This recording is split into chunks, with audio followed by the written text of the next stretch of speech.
UP STD exam में आप सभी लोगों का बहुत बहुत स्वागत है। दोस्तों, टीजीटी मैथ की सीरीज़ स्टार्ट करने जा रहे हैं और यह सीरीज़ हमारी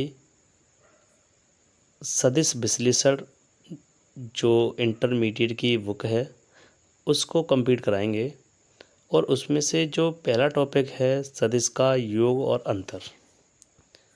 हम बात करेंगे सदिश का योग और अंतर के बारे में। तो दोस्तों, यदि बात करें हम कि सभी भौतिक राशियां दो प्रकार की होती हैं, एक सदिश होती है और एक क्या होती है दोस्तों, अदिश। जैसे अगर बात करें, एक सदिश राशि होती है और एक होती है अदिश राशि। जिन राशियों को केवल परिणाम की आवश्यकता होती है उन्हें हम क्या कहते हैं, अदिश राशि कहते हैं। और जिन राशियों को परिमाण और दिशा दोनों की आवश्यकता होती है उन्हें हम कहते हैं सदिश राशियाँ। सदिश राशियाँ जैसे हमारा वेग है, वेग, बल, त्वरण, ये सभी राशियाँ कैसी हैं, सदिश राशियाँ हैं। अदिश राशियों की बात करें तो अदिश राशियाँ जैसे आयतन है, ताप है, कार्य है, घनत्व है और द्रव्यमान है, ये सभी राशियाँ हमारी अदिश राशियाँ होती हैं। आगे अगर बात करें, आप इन राशियों को बड़ी आसानी से याद भी रख सकते हैं। जैसे ऐसे वह शब्द जिनमें वा, जैसे अगर बात करें तो जिनमें वा आ जाए तो वे सभी राशियां सदिश राशियां होती हैं। वे सभी राशियां कैसी होती हैं, सदिश होती हैं। और जिनमें वा नहीं आए, ये नहीं हो, वे सब राशियां कैसी होती हैं, अदिश राशियां होती हैं। तो आपको बड़ी आसानी से याद हो गया होगा।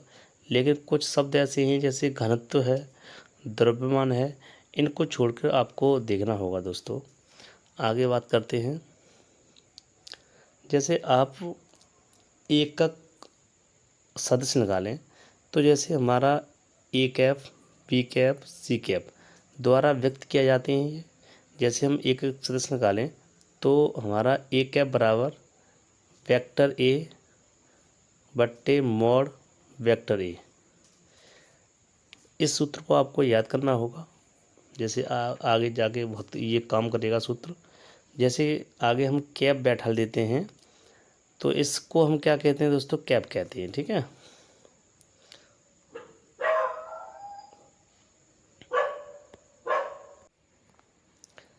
जैसे सदिश का ये योग है, हम इन सदिशों का योग है वो साचार नियम और क्रमबेल नियम पर भी आधारित कर सकते हैं। जैसे हमने वेक्टर ए ले लिया, वेक्टर बी ले लिया, दो सदिश हैं ये। अब इन का योग करना होता है। जैसे हमने माना कि वेक्टर ए और वेक्टर बी, इनको हम उल्टा भी कर सकते हैं, जैसे vector A plus vector A. तो इसे ही कहते हैं दोस्तों योग का क्रम विनय नियम। हम योग मतलब कोई संख्या को हम पलट के भी जोड़ सकते हैं, तो इसे हम योग का क्या कहते हैं, क्रम विनय नियम कहते हैं। जैसे अगर बात करें हम, जैसे हम आपसे कहें कि 3+5 को हम 5+3 भी लिख सकते हैं, तो हुआ था उतना ही। तो इस नियम को क्या कहते हैं दोस्तों, क्रम विनय नियम। आगे साचार नियम की बात करें तो साचार नियम में यदि अगर हमारे 3 वेक्टर हैं, जैसे ए, वेक्टर बी, वेक्टर सी, 3 एक सदिश राशियाँ हैं, तो इनको अगर हमें योग करना है तो हम इनको, जैसे वेक्टर ए है plus B plus C vector, अगर हम चाहें तो सी को बाहर निकाल कर इन दोनों को जोड़ सकते हैं। जैसे हमने कोई संख्या ली 2 प्लस कोष्टक में 3+5, इनको अगर चाहें तो ये भी कर सकते हैं हम, जैसे 2+3 और +5, ऐसे भी जोड़ सकते हैं। तो इसे हम क्या कहते हैं, साचार नियम कहते हैं। आगे अगर बात करें तो समरेख और समांतर सदिश कैसे होते हैं। यदि सदिशों की क्रिया रेखाएं एक ही हों और एक ही रेखा के समांतर हों उन्हें हम क्या कहते हैं, समरेख सदिश कहते हैं। जैसे वेक्टर ए बराबर एम वेक्टर बी, ये आपको याद करना होगा, जहाँ एम एक क्या है दोस्तों, एक अदिश है।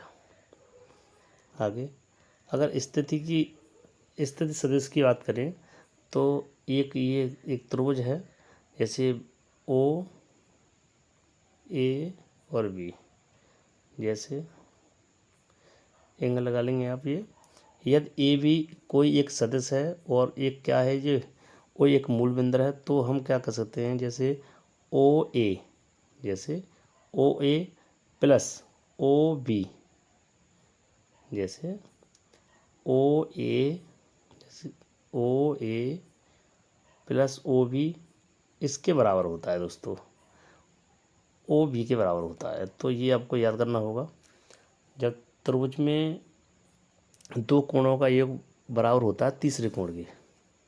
ठीक है, आगे ये भी मैंने यहाँ पर कर दिया है कि ए बी का अगर मान निकालना हो आपको तो ओ बी माइनस ओ ए ऐसे कर सकते हैं, या ए बी का मान निकालना हो तो आप बी की जो स्थिति सदिश होता है वो रखेंगे और ए की स्थिति सदिश है वो रखेंगे, और इनके बीच का जो डिफरेंस होगा उसे कहते हैं स्थिति सदिश। ऐसे मान निकाल सकते हैं आप। जैसे एक क्वेश्चन है, जैसे यदि ओ ए वेक्टर ओ ए बराबर vector A, O B vector बराबर बी, तो सदिश बी ए का मान ज्ञात कीजिए। मैंने आपको बताया था, जैसे बी ए आप निकालेंगे तो वेक्टर ओ ए, जैसे ये एक त्रिभुज है, ये हमारा ओ है, यहाँ पर हम बी ले लेते हैं, ए ले लेते हैं यहाँ पर, और जी हमारा वी है। तो ओ वेक्टर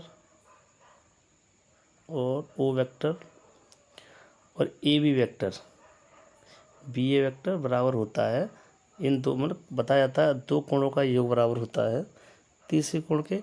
या हम बात करें तो वेक्टर ए निकालेंगे तो आप ए वेक्टर माइनस बी वेक्टर, तो ए यहाँ पर रख सकते हैं, वेक्टर का मान ए है और जी माइनस बी वेक्टर, इस प्रकार से सॉल्व कर सकते हैं इसे। आगे एक ए बी सी एक चतुर्भुज है और इसे सिद्ध करना है कि V A plus B C plus C D plus D A बराबर हमको 2 वी ए लाना है। तो हम सॉल्व करते हैं इसे, जैसे B A plus C D, जैसे B A plus C D plus, ये हमने ले लिया है। अब इसे बी ए और plus C D, B A plus D A को हमने क्या कर दिया, एक कोष्ठक में बंद कर दिया दोस्तों, और B C plus C D को अलग कोष्ठक में बंद कर दिया। ये आप कर सकते हैं।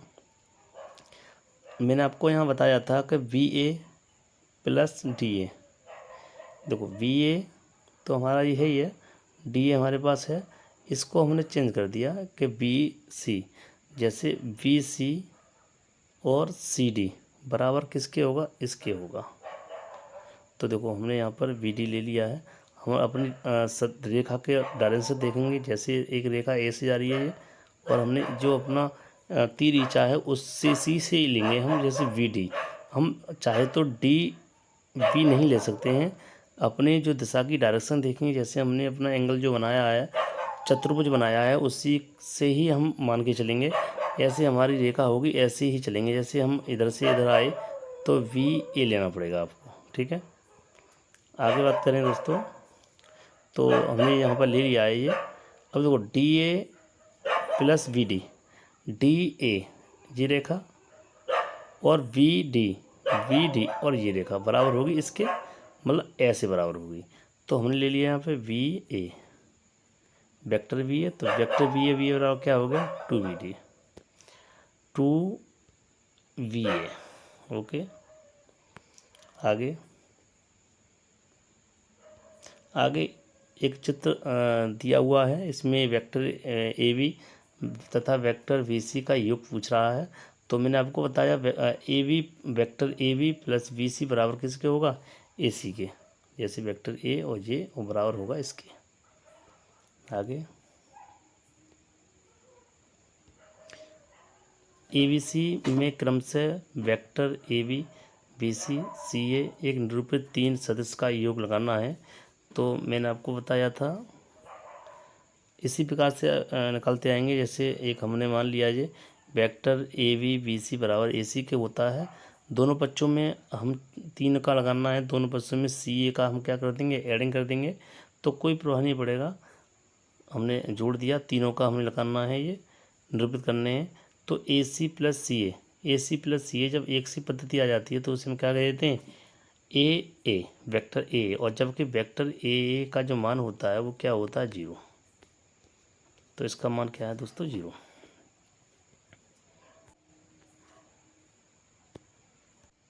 अगले क्वेश्चन की बात करें तो चित्र में ओ वेक्टर ओ बी का मान पूछ रहा है। जैसे मैंने आपको दोबारा बताया कि ओ ए, जैसे ओ ए प्लस ए बी बराबर होगा ओ बी के। तो आप मान रख सकते हैं, ये देखो हमने ये मान रख दिया, प्लस बी बराबर, ये आंसर है ये।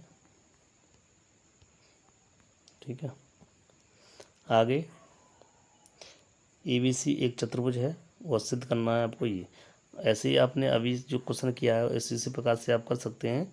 जैसे B C plus D C बराबर बी डी, हमने ये देखो मान लिया कि बी सी और सी डी बराबर होगा बी डी के। ऐसे ही हमने ये मान लिया, जैसे बी डी और डी ए बराबर होगा इसके।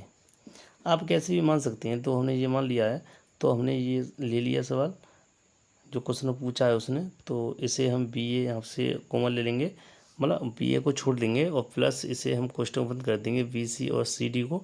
और बी सी और सी डी को जब कोष्टक बंद किया तो इसका जो मान होगा वो क्या होगा, वी डी होगा। कैसे, जैसे बी सी डी, इसका मतलब क्या है, बी डी ले लिया, प्लस डी ए हमारे पास था, यहाँ रहने दिया हमें, और B A vector B A plus इसे हमने कोष्टक बंद कर दिया, जैसे V D plus D A. इसका V D plus D A का मतलब होता है वी ए, और ये हो गया हमारा 2 आगे चलते हैं। ये भी बहुत अच्छा क्वेश्चन है। जैसे यदि डी और ई एक क्या है, मध्यबिंद है, त्रिभुज ए बी सी की भुजाएं ए बी ए सी के मध्यबिंद ये दिए गए हैं, तो सिद्ध कीजिए। जैसे ये हमारे भुजाएं हैं, जैसे हमने ये ले लिया, और ये हमारे क्या हैं, ये हमारे मध्यबिंद हैं 2। तो हमें सिद्ध क्या करना है, सिद्ध हमें ये करना है कि बी प्लस डी सी बराबर 3/2 बी सी। आप बड़ी आसानी से इसे सॉल्व कर सकते हैं। जैसे प्रत्येक हमने त्रिभुज लिया, जैसे हमने त्रिभुज लिया, जैसे त्रिभुज बी ई सी ये त्रिभुज दिया, तो इसमें क्या होता है कि वी ई बराबर होगा वी सी प्लस 2 त्रिभुज के बराबर। जैसे आपने ये कर लिया। इसी प्रकार से मैंने आगे बताया कि बी ई और बी सी ये एक हमारा क्या है, मध्यबिंद है, तो मध्यबिंद का आधा हो कर देते हैं पूरे कोण का, तो बी सी प्लस इसे 1/2 ए सी कर देंगे। जैसे 1/2, जैसे सी ई बराबर अगर हम लिखा लें तो 1/2 और सी ए ऐसे कर सकते हैं, क्योंकि ये मध्यबिंद है हमारा। तो हमने यहाँ पर नोट कर दिया ये। आगे हमने त्रिभुज लिया डी बी सी, और ऐसे भी इसे सॉल्व कर दिया, इसे भी हम यहाँ लेके आए, और दोनों को हमने जोड़ दिया, और दोनों को जोड़ के आगे बढ़ाते गए इसे। तो 2BC प्लस 1/2 BC यहाँ तक हो गया ये, और 2BC माइनस 1/2 BC। ये हमने क्या किया, इसको हमने वेक्टर को फंट दिया। जब वेक्टर को हम फंटते हैं, जब वेक्टर को हम विपरीत लिखते हैं, तो ये चिन्ह क्या हो जाता है, माइनस का हो जाता है। तो आगे जो उत्तर आया दोस्तों हमारा, वो हमारा आया ये वाला। दोस्तों इसी प्रकार से हम बहुत ही जल्दी जो टीजीटी का सिलेबस है उसे कवर कराते रहेंगे दोस्तों। और इसके लिए आप दोस्तों हमारे चैनल को सपोर्ट कीजिए, जिससे हमारा भी मोटिवेशन बढ़े और हम वीडियो डालते रहें। तो जय हिंद, जय भारत।